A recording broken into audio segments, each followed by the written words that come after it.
Hey guys, welcome to my YouTube channel, Dear Pre. Subscribe to my channel and hit the bell icon to get all notifications. Do like, comment, share and save the video. Hello students, आज के video में हम BSc all graduation first year जिसमें BSc, BA, BCom and BCA और भी जितने सारे degrees हैं सभी के लिए कंपलसरी पेपर होता है ये एनवायरमेंटल स्टडीज़ का। तो इसका आज हम सॉल्यूशन करने वाले हैं। तो सबसे पहले तो ये कितने मार्क्स का होता है? 75 मार्क्स का होता है, जिसमें से फर्स्ट क्वेश्चन कंपलसरी होता है जिसके अंदर 2.5 मार्क्स के 10 क्वेश्चन हैं। उसके अलावा 2 से लेकर 9 तक जो क्वेश्चंस होते हैं इनमें से 4 क्वेश्चंस करने होते हैं और सभी क्वेश्चंस इक्वल मार्क्स के होते हैं, 12.5 के। तो हम स्टार्टिंग करते हैं फर्स्ट क्वेश्चन के फर्स्ट पार्ट से। फर्स्ट पार्ट में पूछा गया कि फूड वेब क्या होता है। Food web is consist of all the food chains in a single ecosystem. Each living thing in an ecosystem is a part of multiple food chains. Each food chain is one possible path that energy and nutrients may take as they move through the ecosystem। Food web क्या होता है? कई सारी multiple food chains को एक ecosystem में जब हम रखते हैं तो उनका जो मिक्स होता है, मीन्स एक जो लिविंग ऑर्गेनिज्म होता है वो कई सारी फूड चेन्स के अंदर कंसीडर होता है। जैसे कि लायन होता है, वो क्या होता है? टर्शरी कंज्यूमर होता है और वो ज़्यादातर फूड चेन में एज ए टॉप कार्निवोर की तरह एक्ट करता है। लायन को हम सबसे ऊपर वाले ट्रॉफिक लेवल पे रखते हैं तो वो कई सारे फूड चेन में भी आता है, तो इसीलिए वो क्या होगा? एक फूड वेब हो गया। अभी हमारा नेक्स्ट क्वेश्चन क्या है? बायोस्फीयर। ये सारे क्वेश्चंस हमारे शॉर्ट नोट्स के क्वेश्चंस हैं। तो बायोस्फीयर क्या होता है? The biosphere is made up of parts of earth where life exist. Life कहाँ एग्जिस्ट करती है? अर्थ के अंदर इकोसिस्टम्स होते हैं, सारे इकोसिस्टम्स जहाँ जहाँ पे लाइफ प्रेजेंट होती है, लाइफ एग्जिस्ट करती है, उन सभी को मिला के एक बायोस्फीयर बनता है। बायोस्फीयर एक्सटेंड फ्रॉम द कहाँ से कहाँ तक होता है? डीपेस्ट रूट जोन, ट्रीज की रूट जोन की जो सबसे गहरी सतह होती है उसके अंदर से लेकर डार्क इन्वायरमेंट इन ओशियन ट्रंचेस, जहाँ पे बिल्कुल डार्क इन्वायरमेंट है वहाँ पे भी फंजाई या बैक्टीरिया एग्जिस्ट करते हैं, to lush rain forest, high mountain tops and transition zones like this one where ocean and terrestrial ecosystems meet. Next question is flood. अब फ्लड की डेफिनेशन क्या हो गया भाई? Flood are the most frequent type of natural disaster. Flood क्या होता है? Natural disaster होता है। एंड फ्लड की अकरेंस कैसे होती है? Due to the overflow of water submerges land that is usually dry. वो लैंड जो यूजुअली ड्राई होती है या फिर वहाँ पे पानी की शॉर्टेज होती है, उस लैंड पे अगर पानी का ओवरफ्लो होने लग जाए तो उसी कंडीशन को हम क्या बोलते हैं? फ्लड। फ्लड के क्यूजेस क्या क्या हो सकती है? हैवी रेनफॉल हो सकती है, रैपिड स्नो मेल्ट हो सकती है, storm surge from A tropical cyclone या फिर tsunami in the coastal areas. ये सारे फ्लड के क्यूजेस हैं। अभी हमारा नेक्स्ट क्वेश्चन क्या है? What is age structure? Age structure होता है the composition of a population in terms of the proportions of individuals of different ages, represented as a bar graph with younger ones at the bottom and males and females on other side. जो age structure होता है वो एक pyramid type structure होता है जिसमें से जो बॉटम में होती है वो यंगर पॉपुलेशन होती है, मीन्स जिनका अभी अभी बर्थ होती है, और जो टॉप पे होती है वो ओल्डर पॉपुलेशन होती है। और उसके अंदर भी एक सेपरेट लाइन होती है बीच में से, जिसमें से एक साइड मेल की पॉपुलेशन होती है और एक साइड फीमेल की पॉपुलेशन होती है। उसी को हम बोलते हैं एज स्ट्रक्चर। नेक्स्ट क्वेश्चन है हमारे यहाँ पे abiotic components of environment. Abiotic components of environment में क्या आएगा? An abiotic factor is a non living part of ecosystem that shapes its environment in a terrestrial ecosystem। Example हो सकता है might include temperature, light, water। In marine ecosystem में abiotic factors हो सकते हैं salinity, ओशियन करंट्स। एबायोटिक और biotic factors दोनों मिला के एक इकोसिस्टम की फॉर्मेशन करते हैं। तो अब यहाँ पे नेक्स्ट क्वेश्चन हमारा soil pollution. soil pollution is the part of land degradation is caused by the presence of xenobiotic chemicals। जो सोयल होती है, जो उपजाऊ सोयल होती है या फिर नॉर्मल सोयल होती है, उसमें अगर किसी भी प्रकार का कोई भी केमिकल प्रेजेंट हो, जैसे कि केमिकल्स कहाँ से आएंगे, इंडस्ट्रीज वगैरह से आ सकते हैं, या फिर एग्रीकल्चर में हम फर्टिलाइजर या पेस्टिसाइड, इंसेक्टिसाइड्स वगैरह को यूज करते हैं, तो उन सब से क्या हो सकती है, सोयल हमारी पोल्यूट हो जाती है। तो इसकी क्यूजेस में क्या आ जाएंगे, इंडस्ट्रियल एक्टिविटी, एग्रीकल्चर, केमिकल और improper disposal of waste. Next question है हमारे यहाँ पे वाटर लॉगिंग। वाटर लॉगिंग क्या होती है, it is the saturation of soil with water. जब वाटर और सोयल सैचुरेट हो जाए तो उस कंडीशन को हम क्या बोलते हैं, water logging. Soil may be regarded as waterlogged when it is nearly saturated with water much of the time, such that its airways is restricted and anaerobic conditions prevail. Next question है हमारा genetic diversity. Genetic diversity is the range of different inherited traits within a species. In a species with high genetic diversity, there would be many individuals with a wide variety of different traits. Genetic diversity means जो gene level पे diversity का मतलब क्या होता है, बहुत ही तरह की वेराइटीज का प्रेजेंट होना। अगर जीन्स के अंदर वेराइटीज प्रेजेंट होंगी तो उन्हीं को हम क्या बोल देंगे, genetic diversity. Genetic diversity is crucial for population to adapt the changing environment. Means किसी जीन में अगर चेंज होगा तो वो एनवायरमेंट के अकॉर्डिंग भी हो सकता है, क्योंकि चेंजिंग एनवायरमेंट के साथ साथ हमें अडेप्ट, मीन्स अगर एनवायरमेंट चेंज हो रहा है तो उसके साथ साथ जो पॉपुलेशन है उसको भी एनवायरमेंट के अकॉर्डिंग अडेप्ट होना पड़ता है, जिसके लिए जो जीन्स होते हैं उसके अंदर वैरायटीज या फिर चेंजेस आने बहुत ही जरूरी होते हैं, और इन्हीं जीन्स के अंदर डाइवर्सिटी को जेनेटिक डाइवर्सिटी कहते हैं। लास्ट वाला 9th क्वेश्चन यहाँ पे एड्स या फिर HIV। तो सबसे पहले तो इनकी फुल फॉर्म देख लो। एड्स की फुल फॉर्म है acquired immunodeficiency syndrome. HIV की फुल फॉर्म है human immunodeficiency syndrome. AIDS क्या होता है, क्रोनिक इम्यून डिजीज जो कि HIV के द्वारा क्यूज होती है। HIV damage the immune system and interferes with the body's ability to fight infection and disease. HIV can be spread through contact with infected blood, semen or vaginal fluids. And first question का last part हमारा tidal energy. Tidal energy और tidal power is harnessed by converting energy from tides. जो Tide से आने वाली energy है उसको हम यूजफुल एनर्जी के अंदर कन्वर्ट करते हैं, जैसे कि इलेक्ट्रिसिटी प्रोड्यूस करना या फिर किसी और मेथड के लिए भी यूज कर सकते हैं। तो इसी एनर्जी को हम बोलते हैं tidal energy. Tidal energy has the potential for future electric generation. अब देखते हैं second question, what are mineral resources, explain in detail the impact of mining on environment and human health. तो मिनरल रिसोर्सेज क्या होती हैं?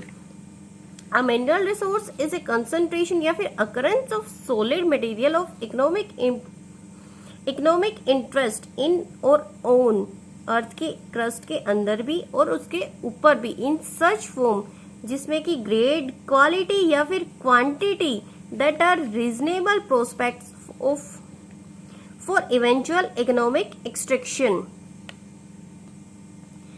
तो mineral resources हमारे solid form में पाए जाते हैं, अर्थ की क्रस्ट के ऊपर भी पाए जाते हैं और अंदर भी पाए जाते हैं। मिनरल रिसोर्सेज की हमारी दो कैटेगरीज होती है, metallic and non metallic. Metallic में जो मेटल से रिलेटेड चीजें हैं जैसे कि gold, silver, tin, copper, lead, zinc, iron, nickel, chromium, aluminium. And non metallic में sand, gravel, gypsum, halite, uranium, dimension stone.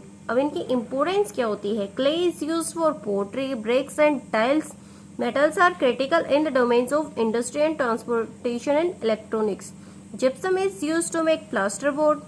Sand, soda ash, limestone are combined to manufacture glass. Plastics are derived from fossil fuels. Construction minerals कौन से होते हैं जो कि construction में use होते हैं, जैसे कि clay, stone, gravel, gypsum and sand. Industrial minerals कौन से होते हैं जो कि इंडस्ट्रीज से हमें मॉडिफाई करने पड़ते हैं। मीन्स नॉन मेटेलिक फॉर्म में उनकी माइनिंग की जाती है और इंडस्ट्री में उनकी आफ्टर ए प्रोसेस मॉडिफिकेशन की जाती है, जैसे कि slate, talc, limestone and dolomite. Impact of mining on environment and human health. तो यहाँ पे इसका इम्पैक्ट में आपको जो मैंने पॉइंट्स बता रखे इनके साथ साथ इनकी एक दो पॉइंट्स भी लिखने होंगे, ठीक है। इनके अंदर आपको थोड़े थोड़े दो दो लाइन लिख देना, जिससे कि आपका क्वेश्चन पूरा कंप्लीट हो जाएगा। तो इसमें air pollution, water pollution, deforestation, soil erosion, destruction and loss of vegetation cover, noise chaos होगी, लॉस ऑफ बायोडाइवर्सिटी होगी, एंड जो माइनिंग होती है तो माइनिंग में बहुत सारे पीपल्स इंजर्ड या फिर किल्ड भी हो जाते हैं। मोस्ट ऑफ माइनर्स में जो माइन में काम करते हैं आदमी, वो ज्यादातर कौन सी बीमारी से सफर करते हैं, या तो रेस्पिरेटरी या फिर स्किन डिजीज, जैसे कि asbestosis, silicosis and black lung disease. अब यहाँ पे थर्ड क्वेश्चन देखते हैं। थर्ड क्वेश्चन के दो पार्ट हैं, एक 6 मार्क्स का, एक 6.5 मार्क्स का। फर्स्ट है explain in detail how human health and environment are interrelated. तो सबसे पहले तो ह्यूमन हेल्थ और इन्वायरमेंट इंटर रिलेटेड है, तो ह्यूमन इन्वायरमेंट के ऊपर डिपेंड क्यों होता है? ह्यूमन डिपेंड ऑन, अडेप्ट या मॉडिफाई द इन्वायरमेंट। इन्वायरमेंट के ऊपर डिपेंड भी होता है, इन्वायरमेंट के अकॉर्डिंग एडेप्टेशंस भी होती है, और इन्वायरमेंट को मॉडिफाई भी कर सकता है humans. Nature can survive without human. Nature तो ह्यूमंस के बिना सर्वाइव कर सकता है, लेकिन जो ह्यूमंस होते हैं वो नेचर और उसके रिसोर्सेज के बिना सर्वाइव नहीं कर सकते। विल्सन ने इंट्रोड्यूस की थी टर्म बायोफिलिया, किसके लिए? इन दोनों की रिलेशनशिप के लिए, almost 20 years ago। Inter relationship between human health and environment. Human environment interaction is the connection between human society and the environment. It is a complex system due to the fact both society and the environment have both elements. जिसके examples हो सकते हैं कि deforestation, क्योंकि humans अगर plants की cutting करेगा तो डिफोरेस्टेशन होगा, और प्लांट्स कहाँ पे हैं? इन्वायरमेंट के अंदर है। एनर्जी रिसोर्सेज, वाटर का यूज, पोल्यूशन क्रिएट करेगा ह्यूमन के लिए टूरिज्म भी, अर्बन एक्सपेंशन भी, ये सारे इन्वायरमेंट और ह्यूमन की रिलेशनशिप्स हैं। Environmental risk can increase chances of heart attack, cancers and various other illness. Untreated drinking water, poor hygiene and improper sanitation cause infectious disease such as cholera, diarrhea, dengue, AIDS. अब third का B part देखते हैं। Need of public awareness in environment protection. तो सबसे पहले तो देखते हैं कि पब्लिक अवेयरनेस क्या होती है। Public awareness campaign is a marketing effort to build public recognition of a problem through media, messaging and an organized set of communication tactics. Public awareness के साथ साथ हमें देखनी पड़ेगी कि इन्वायरमेंटल अवेयरनेस क्या होती है। तो environmental awareness is having an understanding of the environment, the impact of human behaviors on it and the importance of its protection. Public awareness of environmental protection is the ability to be aware of changes that take place in the environment, including the world around us, the relationship between human behavior and the quality of the environment. Human activities can have a significant impact on the terrestrial environment. तो इसके objective क्या क्या है? To make the surrounding cleaner and greener for the current as well as future generations. Second one is to aware the surrounding people of the rapidly depleting natural resources and make them contribute to the conservation of the same. अब इसके need क्या क्या है? Due to increasing population, urbanization and poverty have generated pressure on the natural resources, जिनसे कि जो natural resources उनका depletion हो रहा है, and lead to a degradation of the environment. To prevent the environment from further degradation, the supreme court has ordered and initiated environment protection awareness through the government and non-government agencies to take part in the protecting our environmental pollution can't prevented by the laws alone. उसके लिए सिर्फ laws नहीं कर सकते, public की awareness बहुत ही ज्यादा जरूरी होती है. Public participation is equally important with regarded to the environmental protection. Environmental education is a process of learning by giving an overall perspective of knowledge and awareness of the environment. Fourth question हमारा explain in detail the various threads to Indian biodiversity. सबसे पहले तो biodiversity की definition, biodiversity is the variety of life on earth including diversity of species, genes and ecosystems. Biodiversity की importance क्या है? Every plants, animals and micro organisms live and work together in ecosystem to maintain and support life on earth and exist in delicate balance. अब हम देखते हैं कि major threats to Indian biodiversity कौन कौन से हैं। सबसे पहले तो हैबिटेट डिस्ट्रक्शन या फिर हैबिटेट की फ्रेगमेंटेशन। इसका मेन रीज़न क्या होता है? Deforestation. These are prime reason for biodiversity loss. Habitat में be degraded, modified and eliminated generally by human activities. Second one point is escalating human population. जितनी ज़्यादा population increase होगी तो उसकी needs के according हमें पेड़ काटने की ज़रूरत पड़ेगी। क्यों? क्योंकि हमें रहने के लिए भी जगह चाहिए, फार्मिंग के लिए भी और इंडस्ट्रीज़ वगैरह के लिए भी जगह चाहिए। तो डिफोरेस्टेशन ह्यूमन की वजह से होता है। सेकंड, लैंड यूज़ या फिर लैंड के जो कवर होते हैं उनके चेंजेस हो जाते हैं। लैंड यूज़ चेंजेस या फिर land cover changes. Over utilization of natural resources जैसे कि पेट्रोलियम, कोल, नेचुरल गैस, इनकी ओवर यूटिलाइजेशन होना। पोचिंग एंड पोल्यूशंस, ये सारे ह्यूमन के कारण होते हैं। Next one is over use of natural resources. तो इसमें क्या होता है? या तो हंटिंग या harvesting of wild animals and plants is needed for the survival of man. As long as the human population was small and method of collection were primitive, people could harvest the plant and animals in sustainable manner. Impact of non-native exotic species. The introduction of exotic species या फिर non-native कौन सी होगी?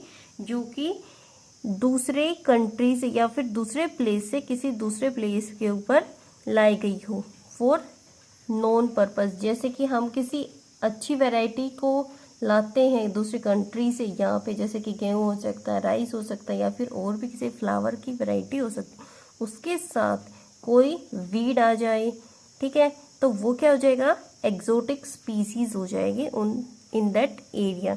Has devastating impact on the native biodiversity. और जो वहाँ की native biodiversity, उसकी native biodiversity होती है वो उसको डिस्ट्रॉय कर देती है। Native species most vulnerable to impact of exotic species introduction. Next point is climate change. Climate change is a significant driving force behind the loss of genes, species speciation and critical ecosystem services. Next one is natural calamities जैसे कि flood हो गया, cyclone, landslide, avalanches, volcano. It's also responsible for the depletion of biological diversity. Energy resources भी हो सकते हैं जैसे कि development and utilisation of various forms of energy resources जैसे कि फॉसिल फ्यूल्स हो गए। फॉसिल फ्यूल्स में भी coal, petroleum, crude oil, natural gas, biomass energy, nuclear energy, hydro electricity and other non conventional energy sources has direct implications on biodiversity. तो अभी हमारा fifth question है explain in detail various uses, sources and effects of water pollution. Water pollution is the contamination of water bodies usually as a result of human activities so that it can affect negatively. Water bodies include stream, river, lake, ocean, aquifer, it's. और इसकी Qs हो सकते हैं सबसे main तो agricultural होता है और दूसरा इंडस्ट्रियल क्यूजेज हो सकते हैं। एग्रीकल्चरल में भी fertilizers, pesticides, insecticides and animal waste. Sewage and water, sewage and waste water. Oil pollution भी हो सकता है, रेडियो एक्टिव सब्सटेंसेस भी हो सकते हैं, इंडस्ट्रियल वेस्ट भी हो सकता है। अब देखो इसके टाइप्स, तो एक तो पॉइंट सोर्स होगा, मीन्स एक ही जगह से हमें पोल्यूशन हो रहा, या फिर नॉन पॉइंट सोर्स होगा, डिफ्यूज्ड सोर्स होगा। पॉइंट सोर्स में क्या हो सकता है? वेस्ट वाटर जो डिस्चार्ज हो रहा वो लीगली भी हो सकता है और इलीगली भी हो सकता है by the manufacturer, oil refinery, waste water treatment plant facility as well as contamination from leaking septic system and chemical and oil spills and illegal dumping. And non point sources में क्या होगा? Diffuse source होगा, contamination derived from diffuse source, इसका example है agriculture and storm water run off and debris blown into the waterways from land. ये जो source थे ये अकरेंस के बेसिस पे, मीन्स सोर्स कहाँ से है। And next one is types of water, means कौन सा वाटर है हमारा जो कि पोल्यूट हो रहा है। तो ग्राउंड वाटर पोल्यूशन हो सकता है, सरफेस वाटर पोल्यूशन हो सकता है, या फिर ओशन वाटर पोल्यूशन हो सकता है। अब देखते हैं इसके इफेक्ट्स क्या क्या हैं। तो सबसे पहला इफेक्ट क्या है, डिस्ट्रक्शन ऑफ बायोडाइवर्सिटी, बायोडाइवर्सिटी का लॉस होना due to the water pollution depletes aquatic ecosystem, aquatic ecosystem को खराब कर देगा। अब जब वाटर पोल्यूशन हो जाएगा तो वाटर के अंदर जितने भी लिविंग ऑर्गेनिजम्स हैं, फिशेस हैं या फिर और भी हैं, तो सारे के सारे लिविंग ऑर्गेनिजम्स के ऊपर इफेक्ट होगा और जो बायोडाइवर्सिटी वहाँ की लॉस हो जाएगी। And water pollution leads to the eutrophication. Second one is contamination of food chain. अगर एक ट्रॉफिक लेवल में कंटेमिनेशन होगा तो वहाँ से दूसरे ट्रॉफिक लेवल पे जाएगा और ऐसे ही हर ट्रॉफिक लेवल पे कंटेमिनेशन इंक्रीज हो जाएगा। Lack of potable water, drinking water की कमी हो जाएगी। डिजीज भी क्यों होगी, अगर वाटर पोल्यूशन हो जाएगा तो अगर पोल्यूटेड वाटर को हम लेते हैं तो उससे डिजीज क्यों हो जाएगी, cholera, dysentery, hepatitis E, AIDS. And infant mortality rate, infant mortality rate भी इंक्रीज हो जाएगा due to the diarrhoeal diseases. And पूरे वर्ल्ड में 100 डेथ पर डे होती है infant mortality rate as a water pollution. Next question है हमारा 6th question का, 2 पार्ट है इसमें। फर्स्ट क्वेश्चन इस 6th का फर्स्ट पार्ट है, first is thermal pollution, explain its effect on the biodiversity of water body. तो thermal pollution is any deviation from the natural temperature. Thermal means temperature में pollution हो जाना, means जो temperature में elevation हो जाता है। इन्हें हैबिटेट, किसी भी हैबिटेट में या फिर range from the elevated temperatures associated with industrial cooling activities to discharges of cold water into the streams below large impounds। तो जो इंडस्ट्रीज होती है वो उनके आसपास कोई लेक, रिवर, उन्हीं के आसपास वो सेटल होती हैं और वहाँ से क्या करती हैं, वो पानी लेती हैं और उस पानी को वो एज ए कूलिंग प्रोसेस के लिए यूज़ करती हैं। और जब डंपिंग करते हैं तो उसकी हॉट वाटर होता है वो, जिससे कि वहाँ का टेम्परेचर है वो एलिवेट हो जाता है। अब इसका एग्जांपल हो सकता है जैसे कि a factory that uses water for cooling then releases warm water back into the natural body of water without treating it first. Soil erosion causes bodies of water to be more exposed to sunlight and thus increasing the temperature. Soil erosion भी इसका chaos हो सकता है क्योंकि soil erosion से अगर किसी भी वाटर के बॉडी के अंदर ज़्यादा soil erosion हो रहा, मतलब पास वाली सरफेस थी, तो वहाँ पे क्या होगा, उसकी जो बॉटम होगा वहाँ पे सोयल ज़्यादा इकट्ठी हो जाएगी। सोयल ज़्यादा इकट्ठी हो जाएगी तो जो उसका वाटर का बॉडी का सरफेस है वो सन के डायरेक्ट कांटेक्ट में आ जाएगा, मोर एक्सपोज्ड हो जाएगा, जिससे कि उसका टेम्परेचर इंक्रीज हो जाएगा। अब इसके इफेक्ट क्या क्या है, decrease the amount of dissolved oxygen. अगर थर्मल पोल्यूशन होगा तो डिजोल्व जो ऑक्सीजन है वो वाटर में उसका अमाउंट डिक्रीज हो जाएगा। तो इससे क्या क्या इफेक्ट होंगे, which is necessary for the aquatic life. It can damage larvae, eggs of fishes in rivers, killing of some species of fish and microinvertebrates that have a limited tolerance for temperature change and migration of living entities from their environment. Next one is increase in toxins. Toxins का भी increase हो जाएंगे that are being regurgitated into the natural body of the water.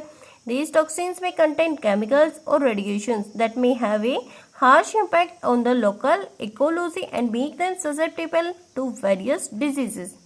Next one is loss of biodiversity. Changes in the environment may cause certain species of organism to shift their base to some other place. While there could be significant number of species, they may shift in because of warmer waters. Ecological impact भी हो सकता है। Sudden और thermal shock can result in mass killing of fishes, insects, plants और amphibians. तो यहाँ पे term आती है thermal shock. Thermal shock term इसका मतलब क्या है अब हम समझते हैं कि जो मैंने अभी अभी बताया था कि फैक्ट्री क्या देती है हमें, वार्म वाटर देती है, किसी भी या फिर रिवर हो गई, लेक हो गई या फिर स्ट्रीम कुछ भी है तो वार्म वाटर देगी। तो वहाँ पे जो भी स्पीसीज है या तो वहाँ से इमाइग्रेट हो जाएंगी या फिर जो वहाँ पे गर्म पानी आ रहा है वहाँ उसी के अकॉर्डिंग अडेप्ट हो जाएंगी। तो जो वहाँ पे गर्म पानी के अकॉर्डिंग अडेप्ट हो जाएंगी और बाई चांस किसी भी रीजन से अगर कोई जो फैक्ट्री है या अगर फैक्ट्री या इंडस्ट्री किसी भी रीजन से बंद हो जाती है तो जो एलिवेटेड टेम्परेचर क्योज हुआ है तो वो एलिवेटेड टेम्परेचर नॉर्मल टेम्परेचर पे आ जाएगा। तो वहाँ पे जितनी भी बायोडाइवर्सिटी है जो कि एलिवेटेड टेम्परेचर के अकॉर्डिंग अडेप्ट हुई है वो सारी का लॉस हो जाएगा और इसी कंडीशन को हम बोलते हैं थर्मल शॉक, जिससे कि सारे के सारे fishes, insects, plants and amphibians सभी मास किलिंग होगी इनकी। ठीक है। It also can affect reproductive system.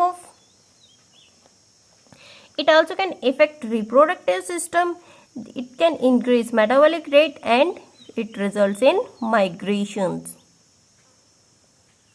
अब हम देखते हैं 6 का B part, write a short note on urban problem related to energy. तो सबसे पहले तो urban problem related to energy क्या होती है, मीन्स अर्बन प्रॉब्लम जो शहरों में प्रॉब्लम होती है रिलेटेड टू एनर्जी क्यों है, क्योंकि शहरों में पॉपुलेशन इंक्रीज होती जा रही है और उनके लिए फैसिलिटीज ज़्यादा से ज़्यादा चाहिए। तो फैसिलिटीज के लिए हमें एनर्जी की ज़रूरत पड़ती है। इलेक्ट्रिकल एनर्जी हो सकती है, मैग्नेटिक एनर्जी हो सकती है या फिर थर्मल एनर्जी, कई तरह की डिफरेंट एनर्जीज होती हैं।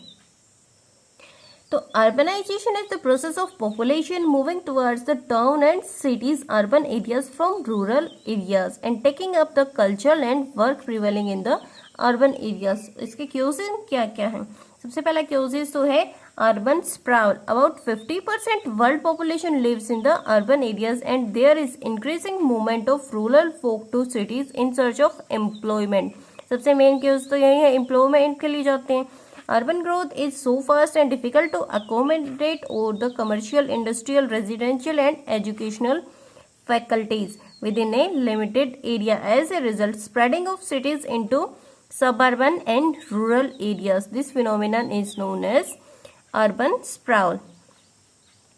Energy requirements. Energy requirements of urban population much higher than rural ones because urban people have high standard of life. अगर उनका स्टैंडर्ड ऑफ लाइफ हाई होगा तो उनके लिए एनर्जी रिक्वायरमेंट्स भी ज़्यादा होंगी। Then lifestyle demands more energy in every sphere of life, जैसे कि energy use for transportation, energy use for buildings construction, energy use for industries या फिर energy based on techniques.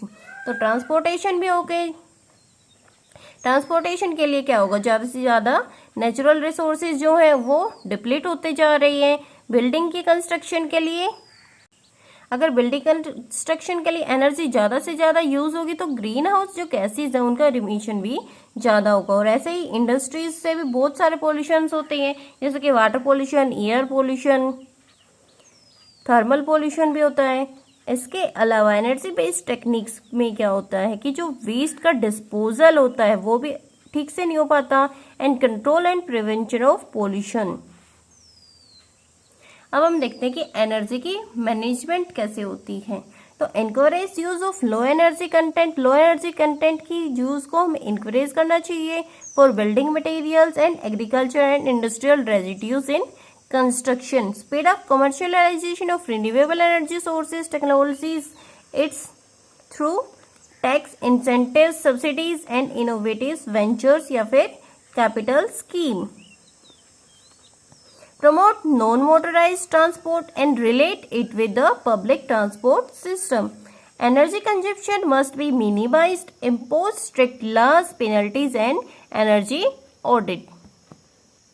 Next one question is, what is global climate change? Explain in detail various gases responsible for it and its expected effects. तो global climate change क्या होता है? Global means अर्थ, climate change means जो अर्थ का climate change हो रहा है, इसका टेम्परेचर इंक्रीज हो रहा है, वेदर पैटर्न भी चेंज हो रहा है। तो it refers to the long term shift in the temperature and weather pattern they shift में भी नेचुरल भी हो सकते हैं या फिर, बट सिंस 1800 सेंचुरी के बाद क्या हुआ है कि जो ह्यूमन एक्टिविटीज़ है उनके कारण क्लाइमेट जो चेंज हो रहा है वो सबसे ज़्यादा इफेक्ट कर रहे हैं, प्राइमरी इफेक्ट हो रहा है to the burning of fossil fuels, coal, oil and gas which produces heat trapping gases. अब देखो ग्रीन हाउस गैसेस क्या होती हैं? They absorb sun heat that radiates from the earth's surface and trap it in the atmosphere and prevent it from the escaping into the space. तो सन से जो radiations आती हैं उनको क्या करती हैं? वो एब्जॉर्ब करती हैं ग्रीन हाउस गैसेस, और उसको एब्जॉर्ब करने के बाद दोबारा स्पेस में नहीं जाने देती, उसको एटमॉस्फेयर के अंदर ही ट्रैप करके रखते हैं, जिससे कि क्या होता है जो अर्थ का बॉडी सरफेस होता है, अर्थ का सरफेस होता है वो वार्म हो जाता है, जिससे कि हमें लाइफ सपोर्टिंग सिस्टम प्रोवाइड होता है. Naturally occurring greenhouse gases are CO2, CH4 and N2. These are also generated by the human activities. Man-made gases कौन कौन सी है? F gases means fluorinated gases and usually are used in the industry and they have high global warming potential. और इनके example है HFCs, CFCs, PFCs, SF6 and NF3. CO2 naturally occurring gas होती है. It can produce naturally by the respiration and decay of biomass, also produced from the burning fossil fuel and chemical reactions. It can be removed by the plants through the photosynthesis and stays long in the atmosphere. Atmosphere में ज़्यादा लंबे समय तक रहती है and absorb much more energy in the atmosphere. अगर energy को ज़्यादा से ज़्यादा एब्जॉर्ब करेगी तो वार्मिंग इफेक्ट क्या होगा इसका? ज़्यादा होगा. एंड डेंजरस एयर पोल्यूटेंट भी होती है. Its leak can provoke explosion and explode 80% green house emission किसकी वजह से होता है? CO2 की वजह से होता है. Next one is CH4 emission from the production and transport of coal, natural gas, oil as well as livestock and agricultural practices by the decay of organic waste. It can emission results in more than 4%. इसकी वजह से 4% से भी ज़्यादा emission होता है green house gases का. Don't stay long in atmosphere. ये एटमॉस्फेयर में ज़्यादा लंबे समय तक नहीं रहती है, लेकिन इसका जो वार्मिंग पोटेंशियल है वो CO2 से ज़्यादा होता है. Next one is N2O. N2O is produced by the microbial action in soil, use of fertilizers containing nitrogen, burning of timber and chemical productions. It can be emitted by the agriculture and industrial activities as well as land use and combustion of fossil fuels and solid waste. HFCs 90% of total F gases. सबसे ज़्यादा F gases जो होती हैं उनमें से सबसे ज़्यादा कौन सी होती है? HFCs hydrofluorocarbons, mainly use to absorb heat in the, ये कहाँ का यूज होती है? एब्जॉर्ब करती है heat in the refrigerator, freezer, air conditioner and heat pumps as well as propellant in asthma sprays and technical aerosol cans and in fire extinguishers. Next one is perfluorocarbons PFCs used in the industrial manufacturing processes. SF6 sulfur hexafluoride, commonly used in the insulation of power lines. NF3 nitrogen trifluoride, used in the chamber cleaning gas in production processes. और ये जो सारी F gases होती हैं, these have high global warming potential, often several thousand times stronger than CO2. CO2 से कई हजार गुना ज़्यादा होता है. All F gases only account for about 2.5% of greenhouse gas emission. Even if emitted in smaller quantities, they trap heat far more effectively than CO2. अब हमारा जो 8th question है इसके भी दो पार्ट है. फर्स्ट पार्ट में पूछा गया है explain in detail various causes of deforestation. तो सबसे पहले तो देखते हैं डिफोरेस्टेशन होता क्या है. Deforestation is the cutting of trees और removal of forest from the land that is converted to non forest use. और नॉन फॉरेस्ट यूज क्या क्या हो सकते हैं? एग्रीकल्चरल यूज हो सकता है, अर्बन यूज हो सकता है, माइनिंग एक्टिविटीज भी हो सकती हैं, या फिर लिविंग के लिए हमें प्लेस चाहिएगा. Most concentrated deforestation occurs in tropical rainforest. Forest cover approx 31% of total land surface of earth. अब इसके क्यूजेस क्या क्या हैं? तो इसके causes agriculture, next one is new construction. Agriculture range for about nearly 80% and construction के लिए नियरली 15% एंड अर्बनाइजेशन के लिए nearly 5%.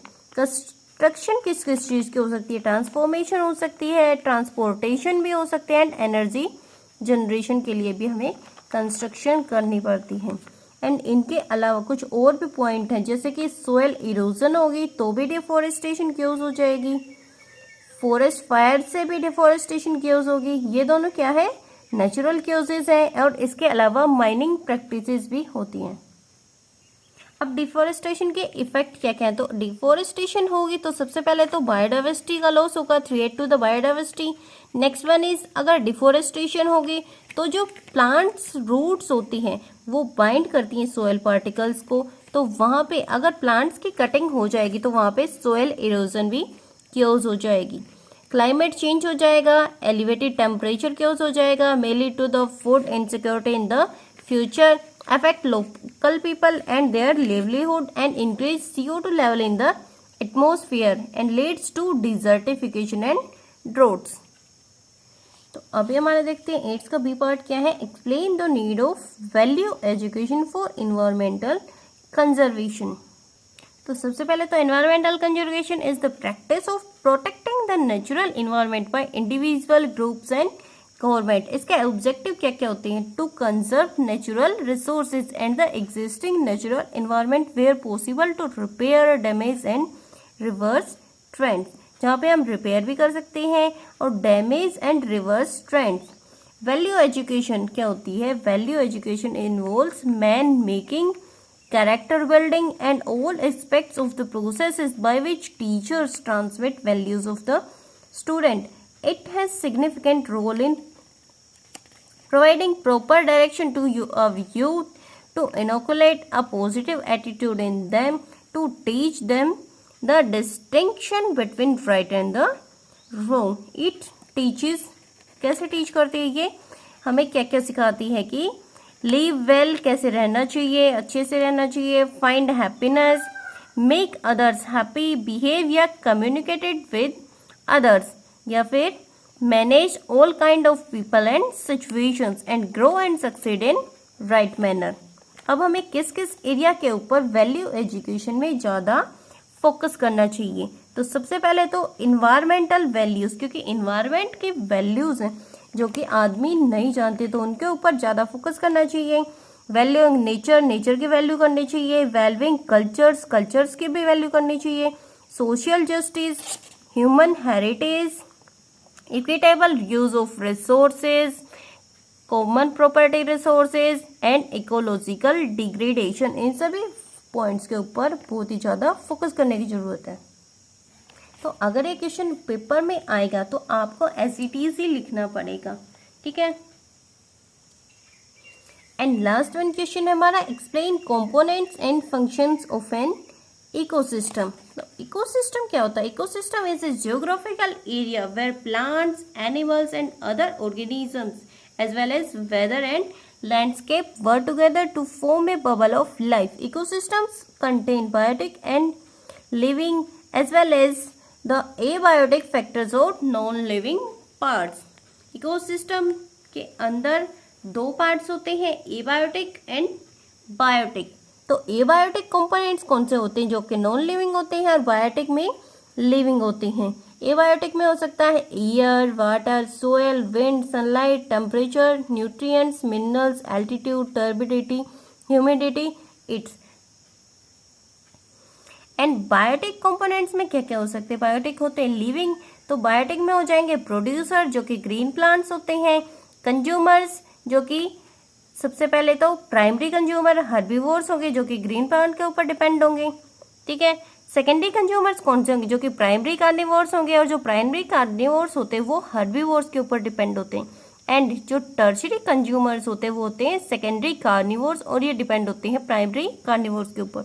And last one decomposers, जो कि प्रोड्यूसर्स के ऊपर डिपेंड होते हैं और कंज्यूमर्स ये सभी के ऊपर डिपेंड होते हैं। तो प्रोड्यूसर्स क्या होते हैं हमारे ऑटोट्रोप्स हो गए, कंज्यूमर्स हेटरोट्रोप्स हो गए, एंड जो डिकम्पोजर्स होंगे वो सैप्रोफाइट्स, जो कि डेड एंड डिकेइंग मैटर के ऊपर डिपेंड होंगे। और उसका एग्जांपल है फंजाई एंड बैक्टीरिया। तो अभी जो मैंने फ्लो चार्ट बताया है एबायोटिक एंड बायोटिक कंपोनेंट्स का, इसको क्वेश्चन यहाँ पे आया हुआ 12.5 नंबर का, तो आपको इसको एक्सप्लेन भी करना होगा, ठीक है। तो फ्लो चार्ट मैंने आपको समझा दिया, एक्सप्लेन आप खुद कर लेना। एंड फंक्शंस मैं बता देती हूँ। इकोसिस्टम के फंक्शंस क्या क्या है? It regulates the essential ecological processes, supports life system and renders stability. It is also responsible for cycling of nutrients between biotic and abiotic components. It maintains the balance among the various trophic levels in the ecosystem. It cycles the minerals through the biosphere. The abiotic components helps in the synthesis of organic components that involve the exchange of energy. तो आज के video में हमने EVS का पूरा paper solve किया है। अगर आपको किसी और भी पेपर का सॉल्यूशन चाहिए होगा तो आप मुझे कमेंट करके बता सकते हो। मैं एज सून एज पॉसिबल उस पेपर का सॉल्यूशन आपको प्रोवाइड करा दूंगी। आज के वीडियो में इतना ही। Thank you.